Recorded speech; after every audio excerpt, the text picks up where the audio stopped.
Selamat siang teman-teman. Kembali lagi di podcast Peternak Kebijaksanaan. Minggu lalu mungkin podcast kita belum diberi nama. Iya. Alhamdulillah kita sudah bersepakat kalau podcast ini kita beri nama Peternak Kebijaksanaan. Kemarin kita sudah ngebahas perihal filsafat Cina dalam menyoal kebenaran Tuhan yang disandingkan dengan filsafat Islam. Kali ini kita akan mencoba untuk mengulas lebih dalam terkait dengan filsafat Cina. Dalam hal ini kita akan membedah konsep-konsep filsafat Cina dalam buku Tao Te Ching-nya. Mungkin dalam hidup kita pernah menemukan masalah-masalah atau keraguan-keraguan mengenai apapun itu, semisal keadilan, kasih sayang, atau bisa juga meragukan terkait dengan kuasa Tuhan. Kali ini kita akan menyoal tetap menggunakan perspektif filsafat Cina, mengulas apa saja ayat-ayatnya, kemudian pada bab berapa, dan kemudian bagaimana ulasan dari filsafat Tao Te Ching ini yang relevan dengan fenomena-fenomena di era milenial atau era Gen Z. Sudah hadir di samping kita bersama Bapak Ahmad Fadil. Selamat. Jangan Bapak lah. Iya. Sama Babe sudah hadir di samping kita. Babe, Ahmad Fadil, selamat siang, Be. Selamat siang, Robi. Bang Robi. Bang Robi. Bang Robi. Gimana kabarnya, Be, hari ini? Alhamdulillah sehat. Sehat ya, Be, ya? Alhamdulillah. Nah, hari ini kita masih menyoal seputar filsafat Cina, Be. Siap. Tao Te Ching. Iya. Tadi sudah disampaikan pengantarnya bahwa selalu ada problem, istilahnya ada the problem of evil, Be, ya. Iya. Ada masalah-masalah atau keraguan-keraguan entah mengenai keadilan, entah mengenai kasih, entah mengenai ketuhanan gitu ya, Be. Nah, dalam filsafat Cina, Tao Te Ching itu ada masalah kejahatan dalam Taoisme. Ya. Atau masalah kejahatan dalam ketuhanan itu sendiri. Nah pertanyaannya, kenapa Tuhan itu membiarkan kejahatan, deh? Silakan, deh. Baik, ya. Ini tema yang berat dan relevan banget buat Gen Z atau Gen milenial ya. Yang disebut sebagai problem of evil atau problem of pain. Iya. Muskilatus syar kalau dalam bahasa Arab itu enggak sekedar kejahatan, misalnya ada pencuri, ada pembunuh atau ada genosida seperti itu, tapi lebih umum, mencakup semua keburukan atau ketidaksempurnaan yang ada di dunia ini, dan itu sering menjadi awal dari retakan iman seperti Bang Robi singgung tadi, bahwa orang meragukan apakah Allah benar-benar maha penyayang, Betul. maha pengasih, maha adil, maha kuasa. Pada saat di dunia ini ada banyak sekali ketidaksempurnaan. Ada kemiskinan, penyakit, ada kebodohan. Kalau Allah maha penyayang, apa enggak ingin menghilangkan semua itu? Betul. Jangan-jangan dia enggak maha penyayang, masa aku menyembah Tuhan yang enggak maha penyayang? Iya. Kalau ternyata Tuhannya maha penyayang, jangan-jangan Allah juga nggak kuasa.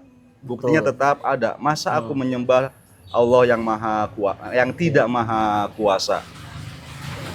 Ini sudah dijawab oleh para filsuf Muslim, para tasawuf, dan kita akan melihat bagaimana komparasinya dengan filsafat Cina ya. Dan yang pertama-tama, kalau kita lihat Taoisme, pertanyaannya bukan mengapa Tao. Kemarin sudah kita bahas di episode pertama, yang bisa berarti Tuhan atau bisa berarti jalan atau agama ya. Itu membiarkan adanya penderitaan gitu. Seolah-olah kita mendudukkan Tuhan di kursi terdakwa. Betul. Kita mau jadi pembelanya nih kalau sekarang kita menepis itu gitu ya. Tahu sejak awal sudah mengatakan bahwa yang bermasalah adalah mengapa kita ngotot melihat realitas dan memaksanya sesuai dengan standar ego kita. Gitu. Kita menginginkan dunia yang sempurna. Itu kan menurut persepsi kita sendiri. Yang pertama-tama yang bisa dikatakan bahwa dalam Tao Te Ching atau dalam teodisi atau tasawuf Islam itu tidak seperti dalam teologi Barat. Iya. Yang pertama misalnya ada konsep bahwa penderitaan itu adalah ilusi, Bang Robi. Berarti dalam faktanya nggak ada, Be? Dalam faktanya nggak ada. Misalnya Bang Robi putus cinta, menderita nggak? Sedikit. Sedikit menderita. Iya. Itu lebih karena pengetahuannya yang belum utuh.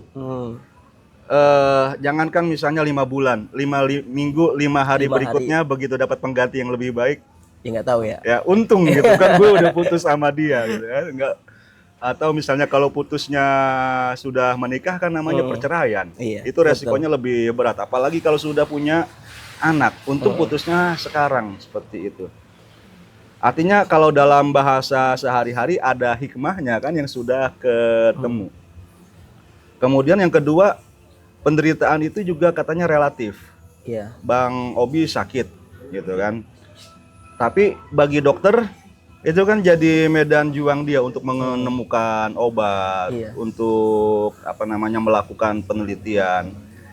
Kalau kesini misalnya bawa kendaraan bannya pecah, Iya, itu sama kan aja. rezeki buat Orang yang ya bengkel, bengkel, buat mamang-mamang bengkel gitu, buat pabrik ban.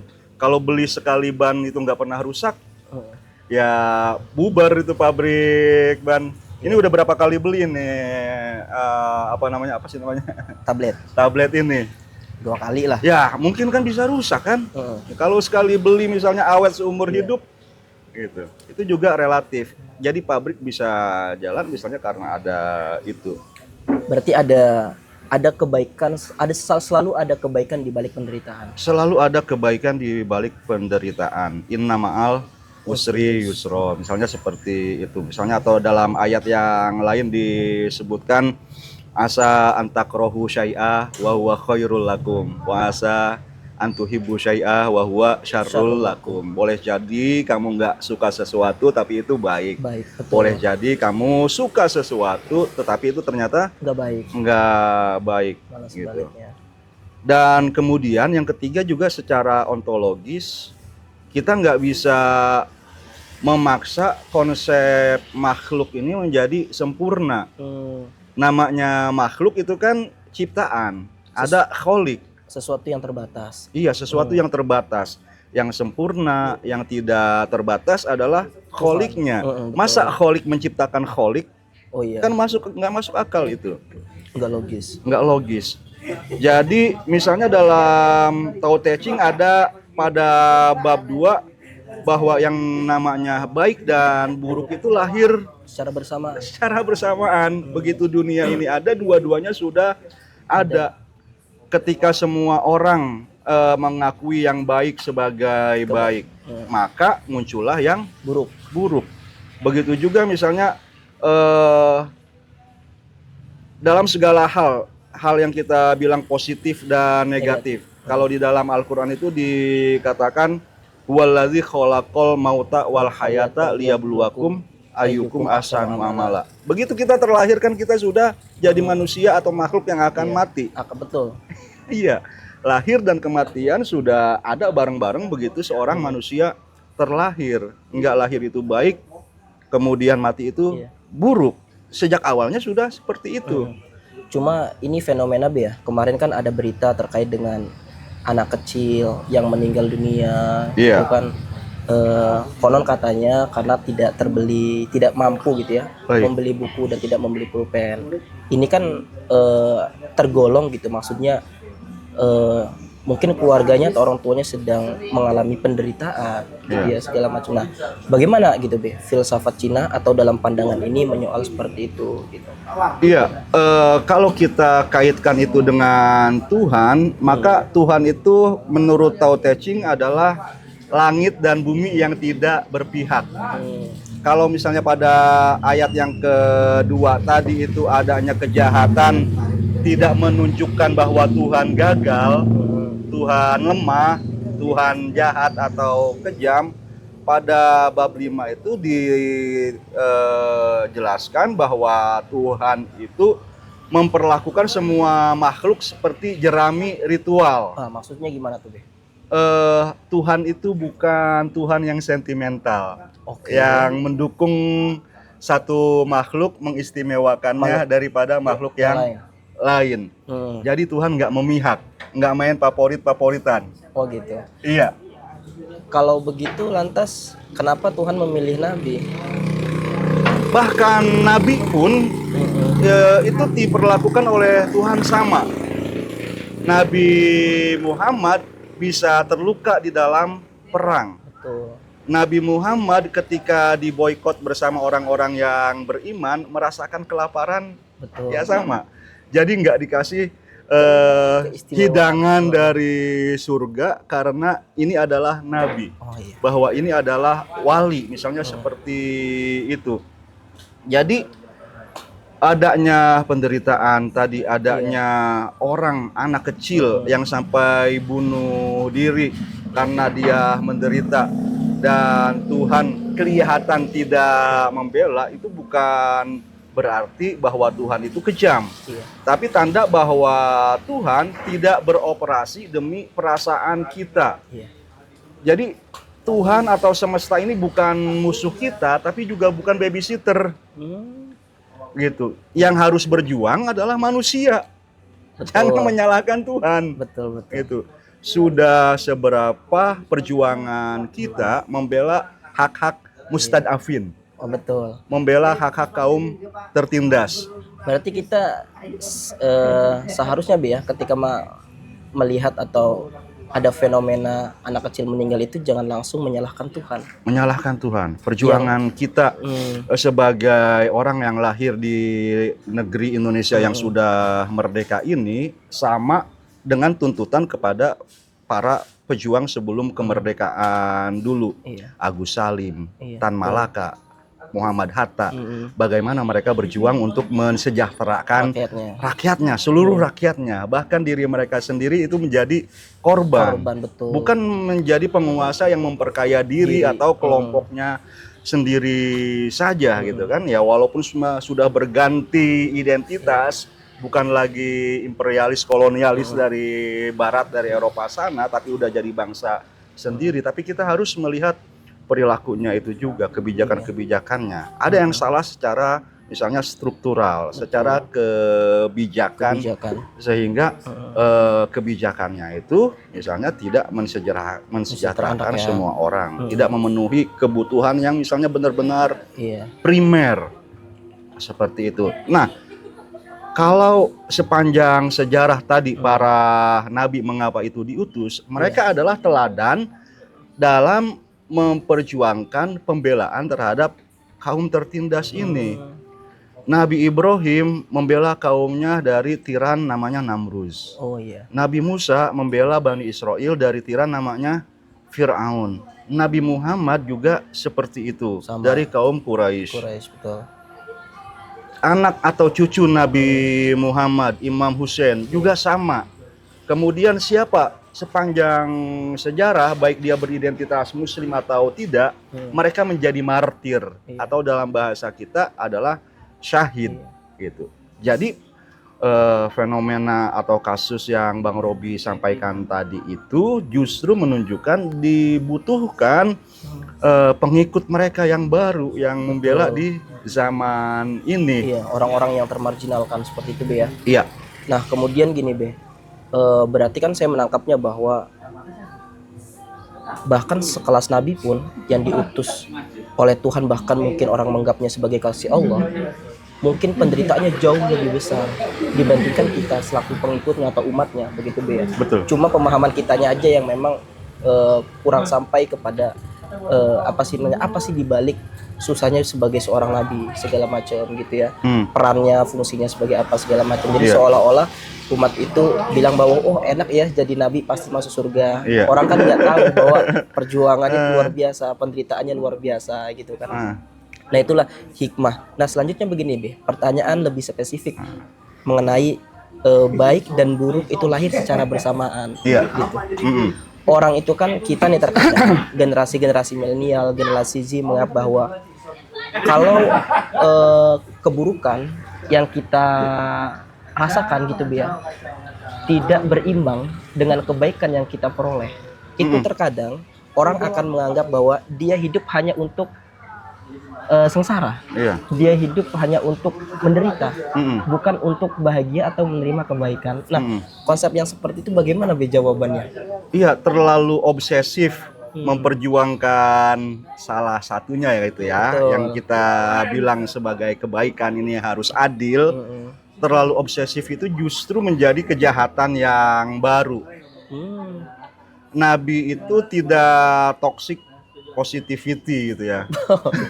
Innama anta muzakir, lasta alaihim bimusaitir. Nabi hanya mengingatkan dan tidak mengendalikan.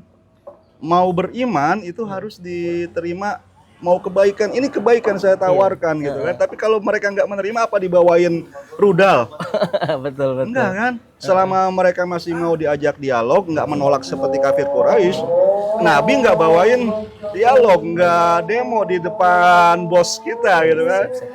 Nabi tadi sudah saya sebut sebagai innama anta muzakir, lasta alaihim bimusaitir gitu ya. Bahwa nilai-nilai values kebaikan yang sekarang kita pegang itu ya tetap kita perjuangkan, kita sampaikan, tapi kita tidak paksakan kepada orang lain. Menunggu sampai mereka paham. Betul. Dan menerima dari dalam dirinya sendiri.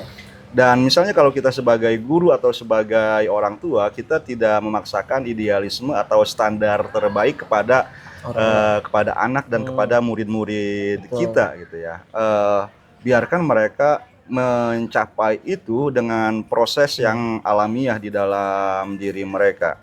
Bahkan kita akan merasa sakit hati kalau anak atau siapapun harus sesuai dengan ekspektasi kita. Iya. Itu akan sedikit kerepotan nggak, Be? Iya, itulah makanya perjuangan para nabi tadi Bang Robi katakan adalah perjuangan yang sangat berat. Sebab mereka dan kita yang sebagai orang tua juga merasa atau lebih dewasa ya, sudah merasa melihat ini sebagai kebaikan dan ingin mengubahnya, ingin mengangkat. Betul. Ingin mengangkat orang yang kita kita nilai ada di level di bawah kita. Tapi kalau kita memaksa kepada kepada mereka, itu tidak ziran kalau dalam sebutan Tao Te Ching. Tidak membiarkan alam ada dengan sendirinya. Gitu. Kita membuat sesuatu.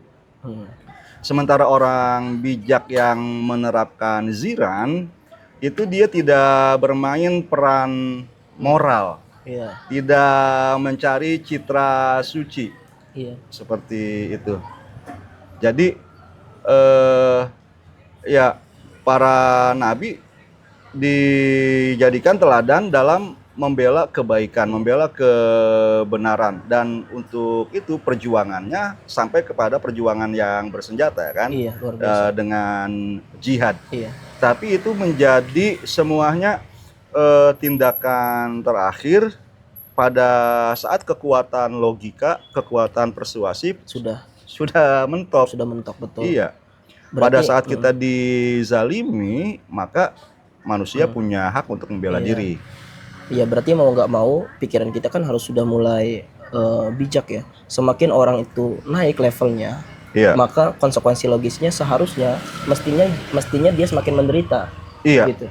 Jadi ketika orang contoh sekolahnya masih SD, tentu ketika naik ke SMP penderitaannya jauh lebih besar.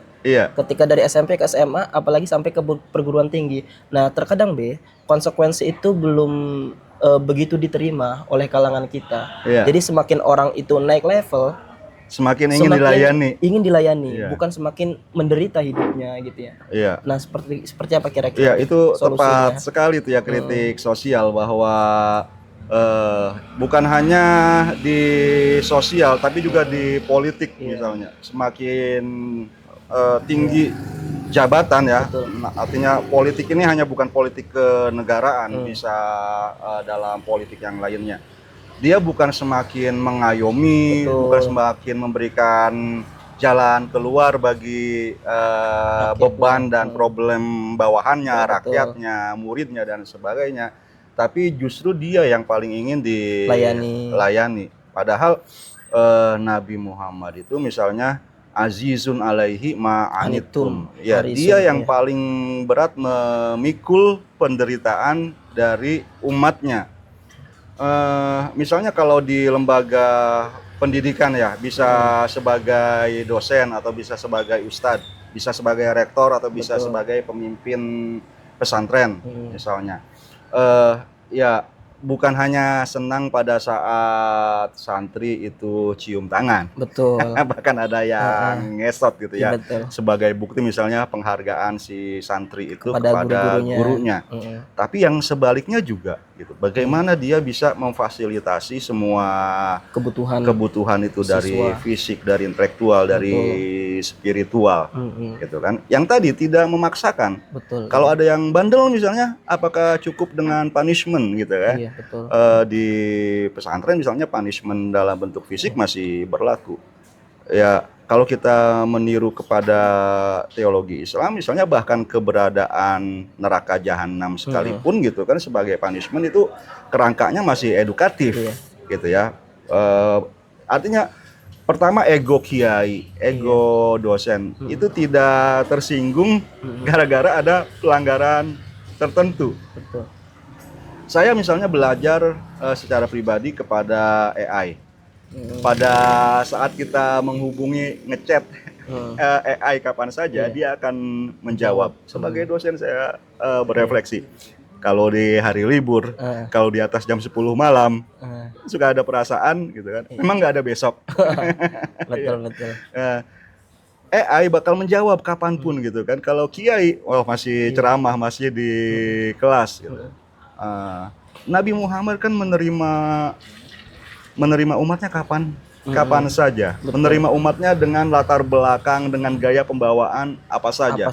Diterima. Artinya kan lapang dada sekali gitu ya. Dia nggak sempit hanya mau menerima santri yang nurut, mau menerima mahasiswa yang pintar, yang kritis, yang bagaimanapun diterima. Iya, gitu manusia kan sekarang bahkan jauh lebih ingin dilayani seperti Nabi.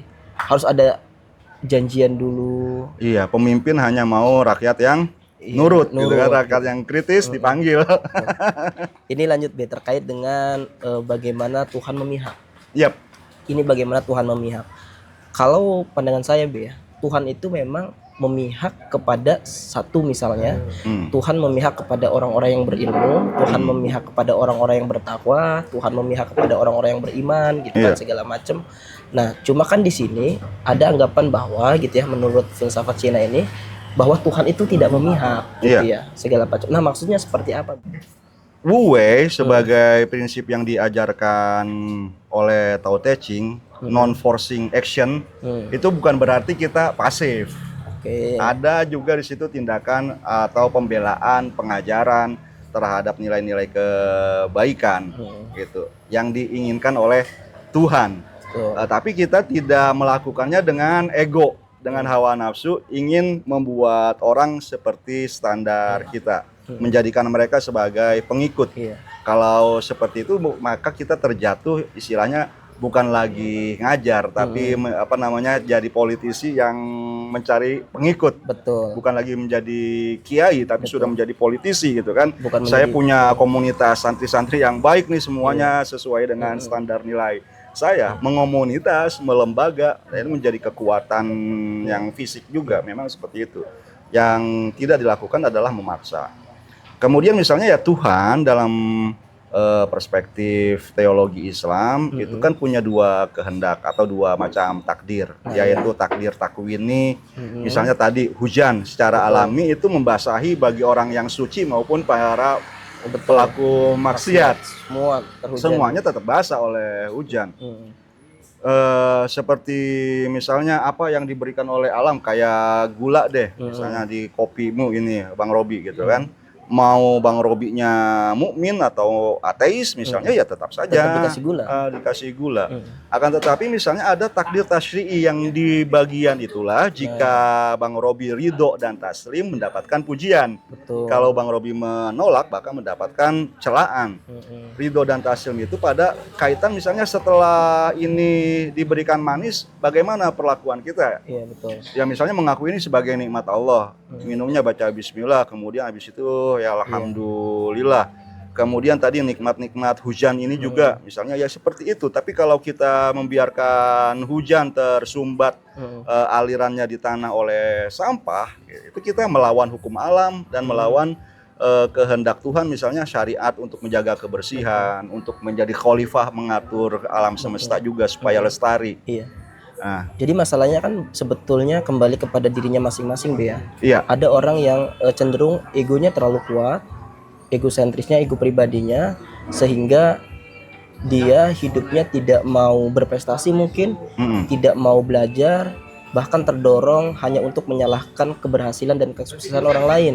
iya, Nah, kadang kesadaran itu, Be, yang mungkin belum tumbuh di beberapa orang lah, mungkin di antara kita yang menganggap bahwa wah, kitanya kayaknya sudah maksimal deh, sudah berupaya, sudah berusaha, sudah belajar segala macam. Mungkin karena batasan-batasan itu, Be. Setiap orang itu kan saya memahaminya bahwa setiap pribadi itu diberi batasan-batasan tertentu, iya, keunggulan-keunggulan tertentu. iya. Nah, terkadang kalau orang belum memahami konsep keterbatasan akan dirinya, terkadang menyalahkan diri itu adalah solusi, Be. Ya kalau kita bikin matriks 2x2 itu kan, Betul. kita berkompetensi dan diapresiasi kan itu idealnya. Iya, Kalau kita tidak berkompetensi lantas diapresiasi, bagaimana? Wah. Ya masih syukur ya, beruntung banget. betul, Gitu. iya. Kalau kita berkompetensi tapi tidak diapresiasi, itu kan yang kita bicarakan tadi, Iya, betul. gitu kan. Tapi masih ada untungnya kan? Masih ada. Secara pribadi kita ini punya kompetensi, hanya memperjuangkan bagaimana apresiasinya agar sesuai dengan harapan kita. Yang paling parah kan yang barusan Bang Robi sebut, yang ada di kelompok yang keempat nih, nggak punya kompetensi tapi pengen dihargai setinggi langit. Pengen diapresiasi. Iya. Iya, harusnya Nah, kalau harga diri. jatuh kepada kelompok yang seperti itu ya, itulah dia sebenarnya problem memang yang terbesar gitu ya. Dan ya perjuangan para nabi tidak hanya misalnya menyasar orang kelompok yang pertama, udah manusia yang baik-baik gitu kan. Tapi mereka juga para nabi menyuruh bersabar, menyuruh berjuang kepada kelompok ketiga tadi yang kompetensinya ada tapi kurang apresiasi. Menyasar kepada kelompok yang kedua. Kamu tuh ya jangan mengandalkan privilege dari ya. Bahkan anak Nabi pun gitu kan, Siti Fatimah atau anaknya Fir'aun, anaknya Nabi Nuh, Iya, betul. gitu kan, tidak ada jaminan dari orang tuanya. Itu hanya sementara. Ya baru anak misalnya gubernur, anak bupati gitu kan, anak Nabi aja yang seperti itu gitu kan. Apa harus disuruh menjalani proses juga. Betul. Jangan mengandalkan jam tayang, tapi harus punya jam terbang. Sepakat. Kalau jam tayang itu kan bisa dibeli gitu kan, bisa dikasih sama orang tuanya. Tapi kalau jam terbang itu dia menjalani proses dengan jujur. Betul. Gitu. Dan Nabi tadi saya bilang itu juga menyasar kelompok yang keempat gitu kan, orang yang rewel doang gitu kan, nyaring suaranya protes padahal nggak punya kompetensi apa-apa begitu. Perjuangan yang terbesar adalah mendidik kelompok yang seperti ini. Misalnya dalam politisi ada sebagian kepala daerah misalnya berjuang merapikan sungai, menjaga kebersihan. Tapi misalnya baru dibersihin sekarang, besoknya sudah berdiri bangunan liar lagi, tadi kotor lagi, buang sampah lagi. Bersihin sungai katanya gampang, yang susah tuh mengubah mentalitasnya ini. Cara berpikirnya. Iya. Pengen dapat fasilitas, pengen dapat bantuan. Kalau ada bantuan buat orang miskin, rame-rame ngaku miskin. Betul. Kalau ada bantuan buat orang yang usaha kecil, ngaku sebagai pengusaha kecil. Makanya kata dia kan, besok gua bikin bantuan buat orang gila. Kira-kira ada nggak gitu kan yang ngaku gila supaya dapat Nah, bantuan. Kayaknya ada gitu kan, karena mentalitasnya memang itu entah Bi, itu mentalitas orang Indonesia atau mentalitas siapa. Nah, ini Bi, pertanyaan terakhir Bila dari tadi apa yang disampaikan Bi ya. Apakah benar bahwa penderitaan itu adalah masalah Bi? Sikap kita terhadap penderitaan itu yang menjadi masalah. Pertama menjadi masalah jika kita menolak gitu, karena itu tidak bisa ditolak. Betul. Gitu. Secara ontologis ya dia ada gitu kan. Lantas perjuangannya adalah secara etis atau moral. Betul. Gitu kan. Kalau kita diam itu jadi masalah. Kemudian ya penderitaan itu juga bisa menjadi masalah ketika misalnya kita hanya menuntut orang lain sampai kepada Tuhan untuk menyelesaikan masalah. Untuk menyelesaikan masalah, iya, menjadikan kita sebagai bayi yang harus dilayani atau sebagai juragan gitu. Betul. Dan sebagainya. Tuhan tidak menjadikan dunia ini sebagai taman bermain, tapi sebagai medan perjuangan. Betul. Nah, sebelum podcast ini berakhir, Be, kira-kira apa nasihat dari Babe untuk Gen Z atau generasi milenial dari apa tadi yang sudah kita bahas, Be, tentunya? Ya, sebagai orang yang dari segi umurnya sudah lebih banyak, gitu ya. Saya merasa bahwa perkembangan pemahaman dan kesadaran juga berbeda gitu. Dan salah satu tokoh pemimpin revolusi Islam di Iran yaitu Khomeini mengatakan bahwa saya tidak bisa memaksakan apa yang saya kehendaki kepada rakyat Iran. Maka saya berikan kesempatan mereka untuk memilih melalui referendum. Kalau mereka memang memilih Republik Islam Iran, maka jadi konsep-konsep yang sudah ditawarkan akan dijalankan. Tapi kalau mereka menolak, maka saya akan kembali ke pesantren. Di sana disebutnya Hauza. Saya akan mendidik lagi, mengajar lagi supaya orang paham dari dalam dirinya bahwa nilai-nilai yang ada dalam konsep ini adalah baik buat diri mereka. Walaupun kita tahu ini baik, tapi kalau dipaksakan itu jadi bumerang gitu ya, jadi kontraproduktif. Artinya ya buat Gen Z atau gen milenialnya harus dinamis gitu ya, harus terus mengupgrade ke pengetahuan.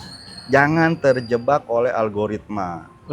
Gitu kan, karena kita sudah menyukai pendapat atau pola gaya hidup tertentu, pasti algoritma akan mensuplai kita dengan yang serupa, sehingga akhirnya kita merasa benar di situ karena kita sudah terkunci tidak melihat alternatif yang lain. Harus kritis dalam menggunakan algoritma, misalnya setiap ada sesuatu yang kita setujui, klik juga yang enggak kita setujui, supaya kita yang mengatur atau misalnya memberikan input kepada algoritma supaya ruangan kita ini ada jendelanya lah minimal, seperti itu. Baik, terima kasih Be atas perbincangan hari ini. Jadi begitu kiranya teman-teman, saya menangkapnya bahwa kalau penderitaan atau sakit segala macam itu pasti manusia temui dan manusia terima. Cuma bagaimana cara kita mengelola keduanya, bagaimana cara kita memahami penderitaan, bagaimana kita memahami sakit, sehingga olah pikir kita akan menemukan bagaimana sih cara penawarnya, cara menyembuhkannya, tentu dengan kebijaksanaan, dengan ilmu dan sesuatu yang mulia dalam diri manusia. Mungkin itu saja teman-teman podcast kedua dari Peternak Kebijaksanaan. Terima kasih. Assalamualaikum warahmatullahi wabarakatuh.